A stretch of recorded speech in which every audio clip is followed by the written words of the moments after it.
हम बावर्ची खाने में एक खातून को देखते हैं। वो फर्स्ट एड किट के लिए पहुंचती है जब इसका फ़ोन बजता है। वो इस पर एक नज़र डालती है लेकिन जवाब न देने का फैसला करती है क्योंकि इसने अपनी उंगली को थपथपाते हुए जिसे इसने शायद कैंची से दौड़ने से काट दिया था। कॉल करने वाला एक पैगाम छोड़ता है और ऐसा लगता है कि ये दिल टूटा हुआ साबिक बॉयफ्रेंड कुछ और है। वो वाकई इसे याद करता है और फिर हमें ये भी मालूम हुआ कि तस्वीर में एक और आदमी था।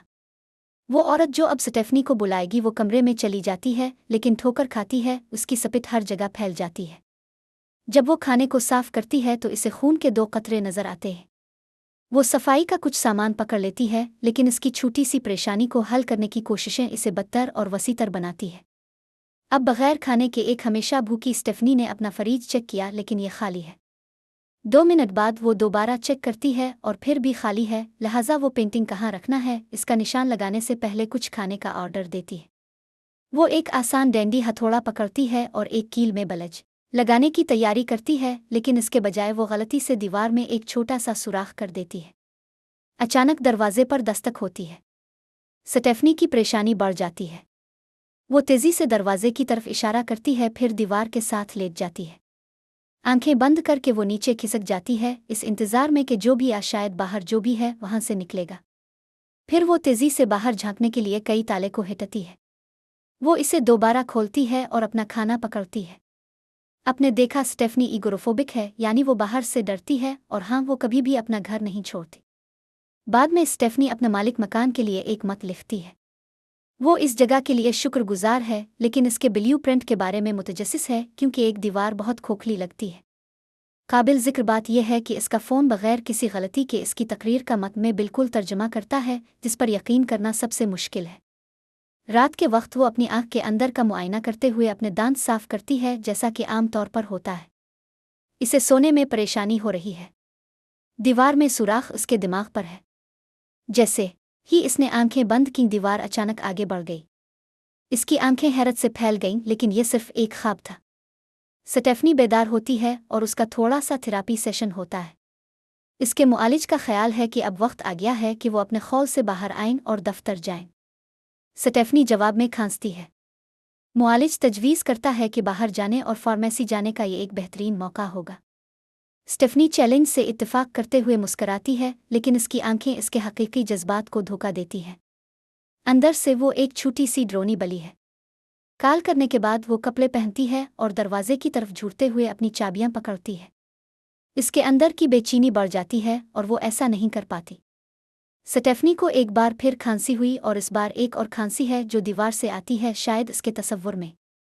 इसकी मज़ीद तहकीकात करने के बजाय स्टेफनी ने कुछ हिदायत याफ्ता मुराकबा करने का फ़ैसला किया। स्टेफनी को हिदायत की गई है कि वो एक खुशकुन जगह और अपनी तख्लीक के तख्त में तसव्वुर करे। फिर दरवाजे की घंटी बजी और स्टेफनी ने खांसी की दवा और कुछ चॉकलेट का ऑर्डर दिया। बाद में अपने बिस्तर पर जाते हुए स्टेफनी सुराख से गुजरती है और उससे बाल निकल रहे हैं। सोने से पहले वो यकीनी तौर पर कुछ मिनट की फिल्में ज़रूर देखती है लेकिन इसमें ज़्यादा देर नहीं गुजरती कि वो बिल्कुल पर सुकून हो और सो जाए। लेकिन फिर आधी रात को वो उभरी दीवार इसे पुकार रही है। वो आंखों में भूख लिए चलती है। जैसे ही वो आहिस्ता आहिस्ता करीब आती है लगता है कि वहाँ कुछ जिंदा है। रोशनी का एक ही शहतीर इस चीज़ को रोशन करता है जो किसी किस्म का लजीज नाश्ता मालूम होता है। स्टेफनी आगे झक कर अपना मुंह खोलती है। शायद ये एक हैम्बर्गर कुछ और की तरह है। सुबह स्टेफनी अपने ड्राउने ख्वाब से बेदार हुई। बहरहाल कोई बुज़दिलाना अंदाज में दरवाजे पर दस्तक दे रहा है। ये बात करने के लिए इसकी साबिक भीख है। वो एक दीवार के साथ गिरती है, इस खौफ से कि सुने देखे जाने से भी डरता है। बेटा लड़का इसे तंग करता रहता है और वो जानना चाहता है कि दूसरे लड़के के साथ कितनी देर से मामलात चल रहे थे। इसने दरवाजे पर अपनी मुट्ठी मारी क्योंकि इसे मालूम है कि वो वहाँ है और उसकी कार बाहर है। थोड़ी देर के बाद वो हार मान लेता है और फिर वो खिड़की के पास चला जाता है और इसे थप्पड़ मारता है जो एक नोट लगता है इसे छोड़ देता है। अपनी साबिका रफ्तार बंद होने के बाद स्टेफनी एहतियात से नोट का मुआयना करती है। तुम मुझे नज़रअंदाज नहीं कर सकते। स्टेफनी पुलिस को शामिल करती है और इसे रोकथाम का हुक्म मिलता है। अफसर ने मशवरा दिया कि इसे एक सिक्योरिटी कैमरा मिल जाए क्योंकि वो अकेली रहती है।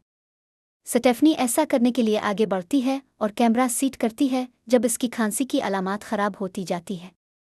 बाद में बाथरूम में वो खांसी का शरबत नीचे करती है। दरें असना दीवार से जानवरों के बुलबुलों की परेशान कुन आवाज़ें सुनाई दे सकती है। ये अब टपक रहा है और फिर फटने वाला है। स्टेफनी की खांसी एक हकीकी मसला बुनती जा रही है।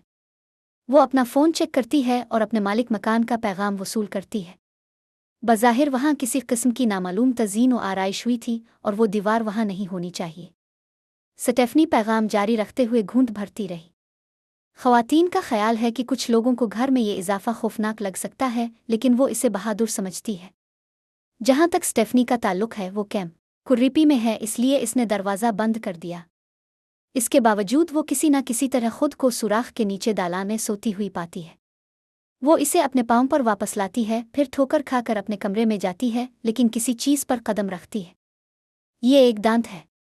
अचानक बगैर किसी इंतबा के वो अपने तमाम दांत गिनने के लिए अपनी तमाम 10 उंगलियां अपने मुंह में डाल देती है। वो घबरा कर वापस कमरे में चली गई और दरवाज़ा बंद कर लिया।